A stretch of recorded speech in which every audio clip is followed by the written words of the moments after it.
For centuries, we've pretty much dismissed alchemy, right? We see it as this failed, almost comical attempt to make gold from lead. But what if its true purpose wasn't chemical at all, but psychological? What if it was a secret, symbolic map of the human soul? The story of alchemy, as it turns out, isn't really about transforming matter. It's about the profound mystery of the mind. Now get this. This phrase wasn't a criticism of the alchemists. It was their motto. It was their method. They understood, maybe intuitively, that to explore the deep mystery of matter, they had to project another unknown right into it, the human psyche. And that right there, that's the central puzzle we're going to unravel today. So, this just raises the question that has baffled historians for ages. We're talking about 1,700 years, where some of the most brilliant minds on the planet pursued this divine art. Were they all just deluded, chasing a chemical fantasy? Or was their quest for something else entirely? Something happening not in the furnace, but within the psyche itself? To answer that, we've got to start by confronting the big paradox of alchemy head-on. It's apparent, centuries-long, and, let's be honest, spectacular failure to produce what it promised. I mean, from a modern chemical perspective, their work was a total non-starter. The recipes were bizarre, the language was completely impenetrable, the whole endeavor just seems like a colossal waste of time. But that's only if you're looking at the surface. The key that unlocks this entire mystery doesn't come from chemistry. It comes from psychology, specifically from Carl Jung, who saw in alchemy a perfect historical illustration of a fundamental process of the human mind. And that process is called psychological projection. Now, this isn't a conscious choice. It's something that happens automatically. When your mind confronts a total unknown, a complete void of information, the unconscious just involuntarily fills that void with its own contents, and the person doesn't even realize it's happening. This quote from Jung, well, this is the absolute heart of the matter. The alchemists were staring into the ultimate unknown of their era, the true nature of chemical substances. And as they gazed into that darkness, what did they see reflected back? It wasn't the secrets of chemistry. No, they saw the secrets of their own souls. They were, quite literally, witnessing their own unconscious. So on a conscious level, their goal was purely chemical. They were in their labs, they were working with furnaces and alembics, trying to transform physical stuff. This was their stated purpose, what they thought they were doing. But unconsciously, something way deeper was going on.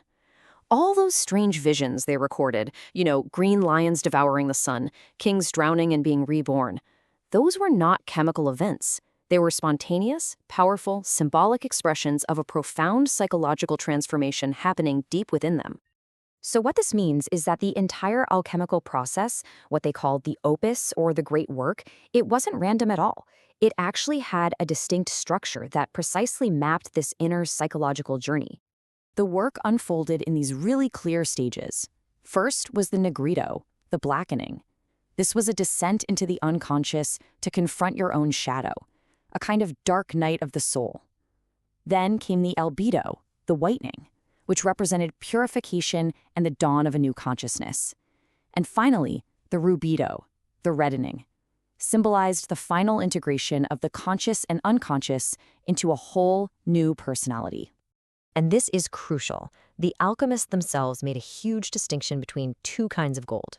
You had the aurum volgi, or common gold. That was the literal metal, the stuff that fools and charlatans were after. But the true adepts, they sought the aurum philosophicum, the philosophical gold. This wasn't a metal at all. It was a symbol for a perfected, whole, and integrated consciousness. I mean, just listen to the names they had for this ultimate goal. It wasn't just a stone, it was the elixir of life, an earthly god, a savior, the sun of the universe. These are not chemical terms. They're mystical, they're psychological. The alchemists weren't creating a thing, they were creating a being, a symbol of ultimate wholeness. And this, right here, leads us to the most startling and frankly profound aspect of alchemy, the absolutely astonishing parallel the alchemists themselves drew between their great work and the life and passion of Christ. This quote from the alchemist Petrus Bonus: It's just stunning. He's stating unambiguously that the final goal of alchemy is a repetition of the incarnation, that moment that God becomes man. The philosopher's stone, the Lapis philosophorum, is therefore a direct analog to Christ. But here, the alchemical vision takes a radical turn away from official doctrine. See, in the Christian story, a divine figure comes down to redeem humanity. But in alchemy, the roles are completely reversed. It's the alchemist, the human being, who must redeem the divine.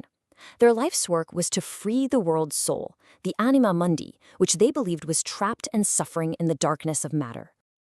So their goal then wasn't the Son of Man of the Gospels, but the Filius Macrocosmi, the Son of the Macrocosm, the Son of the universe. This was a cosmic principle, the world-creating spirit itself, redeemed not just in one person, but within nature, freed from its prison of matter by the alchemist's dedicated work.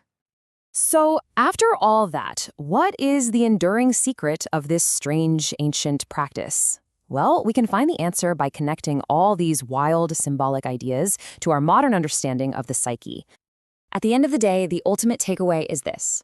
Alchemy was a rich, symbolic language for what Carl Jung would later call individuation.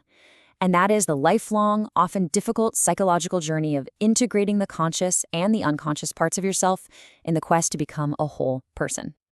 And their work is still so relevant because their journey, their dangerous descent into the chaos of unknown matter, is a perfect metaphor for our own essential journey into the depths of the psyche.